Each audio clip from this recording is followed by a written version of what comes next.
Hello students, कैसे हैं आप सब लोग। आई होप आप लोग अच्छे होंगे, अच्छे से पढ़ाई कर रहे होंगे। तो सीबीएसई ने ऑफिशियली एक सर्कुलर इस साल के लिए निकाल दिया है 24-25 के लिए, जो बोर्ड एग्जाम में बच्चे अपीयर होंगे और उनका क्या एग्जाम पैटर्न रहेगा, वो सारी चीज़ें। और थोड़ा सा चेंज भी हुआ है तो वो मैं आपको बता देता हूँ। जैसे आप देख सकते हो 3 अप्रैल को ये सर्कुलर आया था, और assessment and revolution process of the board for the session 24-25। तो ये आप फिर इसमें बहुत सारी चीज़ लिखी। जो मेन चीज़ है वो यहाँ पे नीचे आप आओगे तो आपको एक टेबल बना के दिया है। देखो ये 9th-10th और ये 11th-12th। तो ये था एकेडमिक सेशन 23-24 के लिए, और ये इधर दे रखा है 24-25 के लिए। तो बेसिकली चेंज क्या है वो देख लेते हैं।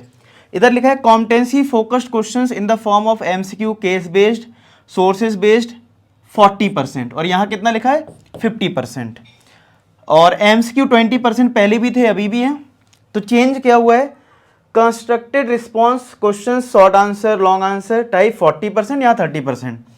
तो यहाँ पे आप देख सकते हो, या इसका मतलब ये कह सकते हो कि जो कॉम्पिटेंसी बेस्ड क्वेश्चंस हैं, चाहे वो केस बेस्ड हो, एमसीक्यू हो, उनको इनक्रीज कर दिया गया 10%, और जो लॉन्ग आंसर क्वेश्चन है, शॉर्ट आंसर क्वेश्चन, उनको रिड्यूस करके 30% कर दिया। तो इससे होगा क्या हमारा पेपर का लेवल टफ हो जाएगा। देखो ऐसा होता है, तुमने अब देखो ये तुम्हारे एक्सपीरियंस पे डिपेंडेंट है। तुमने अगर 11th क्लास में थोड़ी पढ़ाई की थी, तुमने देखा होगा जब भी हमारे ऑब्जेक्टिव क्वेश्चंस इंक्रीज होते हैं, ठीक है, तो होता क्या है कि ऑब्जेक्टिव क्वेश्चंस इंक्रीज करने पे क्या हो जाता है कि भाई 20 क्वेश्चन है, अगर तुम्हें आता होगा तो सही है, नहीं आता होगा तो क्रॉस, मतलब ये तो 1 मिलेगा या 0 मिलेगा, बीच का कोई रास्ता नहीं होता है।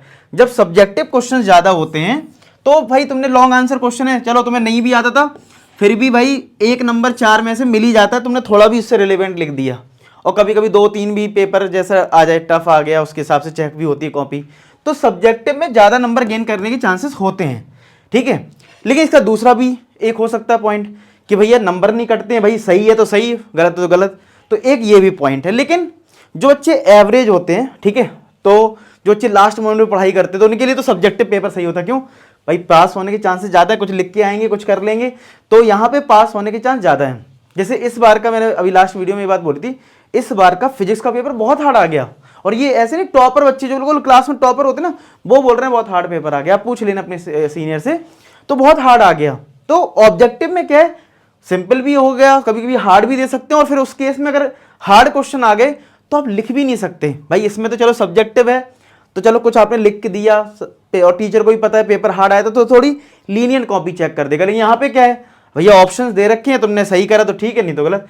तो बहुत दोनों चीज़ें हैं, फायदा भी है, नुकसान भी है। लेकिन अगर पेपर हार्ड आ जाए तो नुकसान भी अच्छा खासा हो जाता है। तो सीबीएसई का मतलब प्रोसेस भी यही है आने वाले टाइम में, कि बच्चे रट्टा नहीं मारे। ये नहीं कि बस लास्ट डे पढ़ाई कर ली और पास वास हो गए या अच्छे नंबर ले आए टॉपर। जो अप्रोच के साथ पढ़ाई करेगा, शुरुआत से कंसिस्टेंट होकर पढ़ाई करेगा, उसकी जो अप्रोच बिल्डिंग होगी, उनके लिए ये बेनिफिशियल है। मतलब अगर मैं सीधा बोलूं, जो अच्छे से पढ़ाई करते हैं, शुरुआत से सिंसियर रहते हैं, वो अगर सारी चीज ढंग से पढ़ाई करेंगे तो उनकी कॉन्सेप्ट अच्छे होंगे, तो वो क्वेश्चन अच्छे से कर पाएंगे और उनको सही नंबर मिल जाएंगे।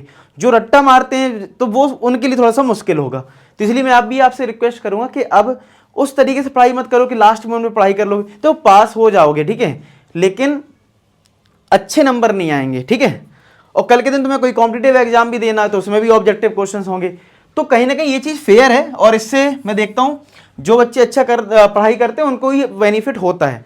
तो मेरी रिक्वेस्ट सभी बच्चों से है कि आप रटने पे थोड़ा कम फोकस करें, बेशक कम पढ़ें लेकिन अच्छे से पढ़ें। ये नहीं कि बस पेपर आया बस तभी पढ़ना है, ऐसी अप्रोच मत रखना, ठीक है, अगर आपको अच्छा स्कोर करना है। अब वैसा पैटर्न नहीं है, आप देख ही सकते हो 40-50% हो गया।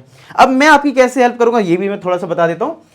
तो आप लोग टेलीग्राम ज्वाइन कर लेना। टेलीग्राम पे ना मैं डेली एक क्वेश्चन अपलोड करता हूँ ऑब्जेक्टिव, तो वहां से क्या है ना, तुम्हारी थोड़ी ऑब्जेक्टिव क्वेश्चंस करने की अप्रोच बनेगी। अच्छा इसका आंसर क्या होगा, थोड़ा सोचोगे, ठीक है। तो आप इसको मतलब कर लेना ज्वाइन, तो वहाँ पे आपको डेली ऑब्जेक्टिव क्वेश्चंस मिलते रहेंगे। बाकी मैं चैनल पे भी डालता हूँ, तो आप टेलीग्राम ज्वाइन कर लें, तो यहाँ से कुछ हेल्प आपको मिलती रहेगी। बाकी इस चैनल पे तो भाई तुमने देखा होगा पूरी एनसीईआरटी सॉल्व करा रखी, आप उसकी प्लेलिस्ट में डाल दूंगा।